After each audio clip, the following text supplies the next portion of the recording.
በጊዜው ገና የዚህ ሙዚቃ ቡድን አባላት ትኩስ የሆነውን የአፍላ ሙዚቃ አቅማቸውን ለመማሪያና ጥናትም ለማድረግ ለሀገራችን ብዙም ቅርብ ያልነበረውን የጃዝ ስልት የያዘውን ሰንስ ኦፍ ኢትዮጵያ በማለት የሰየሙትን አልበም ሰሩ።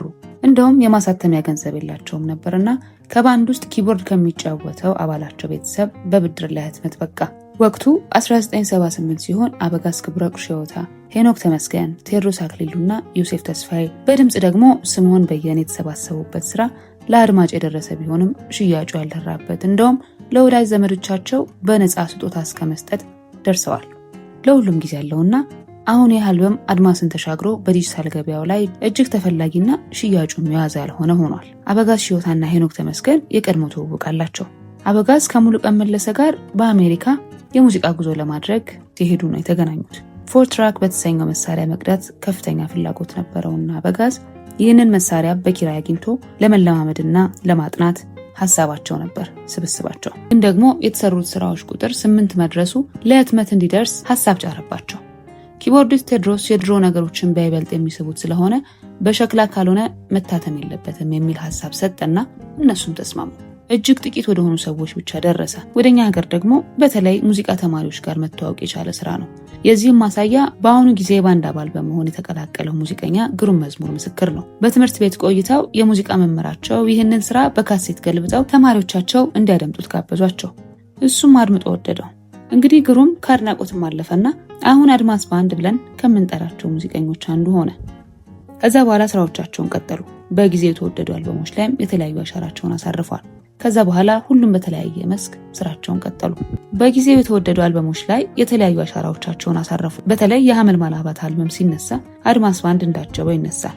ግን በዚህ አልበም ላይ ሙሉ የአድማስ ባንድ አባላት አይደሉም የተሳተፉት። ሄኖክና አበጋዝ ከዚያም ደግሞ ሙዚቀኛ ፋሲል ውህብ ተቀላቅሏቸው የሰሩት ለብዙዎች ጊዜ የአድማስ ባንድ አሻራ ይመስለን የነበረ ነው።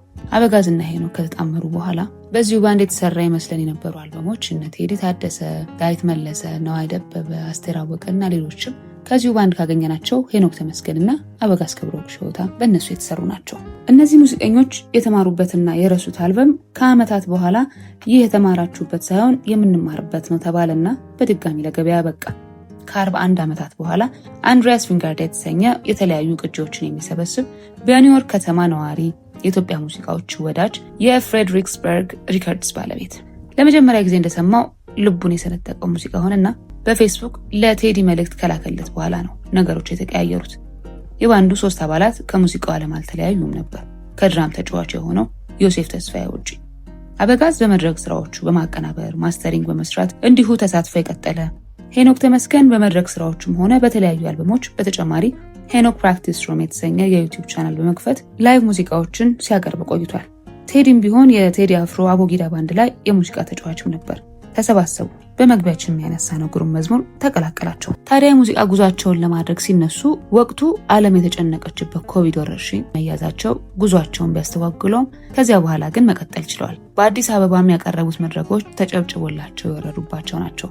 እነዚህም ባለታሪኮች እኔ የሚያገኘሁበትን አጋጣሚ ትልቁ የህይወቴ አንድ እድል ነው ብዬ ብሰይመው ማጋነን አይደለም። እንዴት ተገናኘን መሰላችሁ? በየዓመቱ የሚደረገው የአዲስ ጃዝ ፌስቲቫል ስራዎቻቸውን ከሚያቀርቡት ብዙ ሙዚቀኞች አንዱ አዲስ አድማስ ነበርና ጥናት ሲያደርጉ ለማየት ጠዋት 3:30 ከሙዚቀኛና የኔ ቅርብ ወዳጅ የሆነው አበጋዝ ጋር የተቀጣጠር ነው። በመንገዳችን ላይ ብዙ ነገሮችን እያወራን 6 ኪሎ ወደሚገኘው ሄኖክ ተመስገን ቤት እያቀናን ቤቱ እንዴት እንደሚያምር እየገለጸልኝ እስከማያጓጓ ስንደርስ ገና ወደ ግቢው እየገባን ከነበረበት ጊዜ ጀምሮ አፌን አስከፍቶኛል። እንዲህ ብዬ መግለጽ አልችልም። እንደው በምናባችሁ ጥቂት ምስል እንዲኖራችሁ ልሞክር። የሆነ ቆየት ያለ የልዑላን መኖሪያ ወደ ሙዚየምነት ተቀይሮ ይመስላል። በአረንጓዴ እጽዋት የተሸፈነ ትልቅ ቤት፣ አየሩ በራሱ የጊዜውን ሐሩር ፀሐይ በቅጽበት የሚያስረሳችሁ ነበር።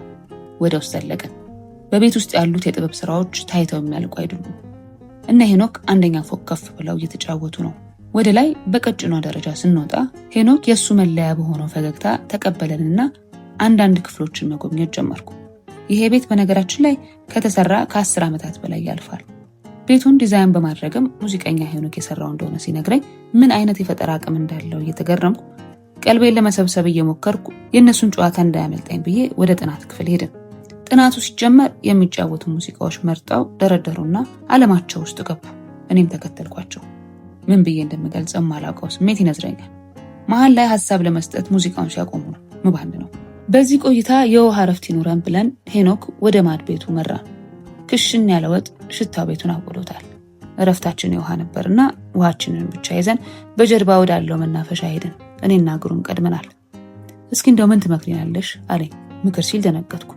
ሶሻል ሚዲያ ላይ እንዴት አክቲቭ መሆን ይቻላል የሚል ነበር ጥያቄው። በዛ መነሻ ጨዋታችን ቀጠለና ሁሉም መጡና በጠረጴዛ ዙሪያ የተለያዩ ሀሳቦችን አነሳን። ከኤአይ ሙዚቃ መምጣት ጋር ተከትሎ ሁሉም የተለያዩ ሀሳቦችን ሰነዘሩ።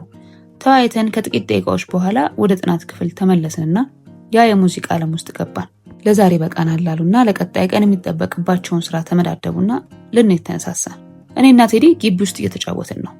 የያዘው መኪና በጣም እንደሚያምር ስነግረው አመስግኖኝ እኔ ግን የምወደው ሚኒባስ ነው አለኝ። ሚኒባስ ወዳለው ብሎኝ የሚያውቅ ሰው ገጥሞኝ ስለማያውቅ ተገርሜ ነው ምክንያቱን የጠየቅኩት። ሚኒባስ እኮ ብሎ ቀጠለ። የብዙ ሰዎች ስብስብ ነው። በሱ ጉዞ ሳደርግ ማየው ነገር ሁሉ የተመሳሰለ አይደለም ብሎኝ ተሳፍሮ የሚያውቁባቸውን ጉዞዎች እያሰብኩ ከዚያ ሰላማዊ ግቢ ወጥተን ብቻዋን አትወጣም የሚባልላት ፀሐይ ተቀብላን ጉዳዮቻችን ለመቀጠል ተለያየን። በዚህ ውሎ ታዲያ የታዘብኩት ለካ ሰዎች በመደባቸው በበቁ ጊዜ ትህትናቸውና ገና ምንም ያላወቁ እንደሆኑ ያደርጋል።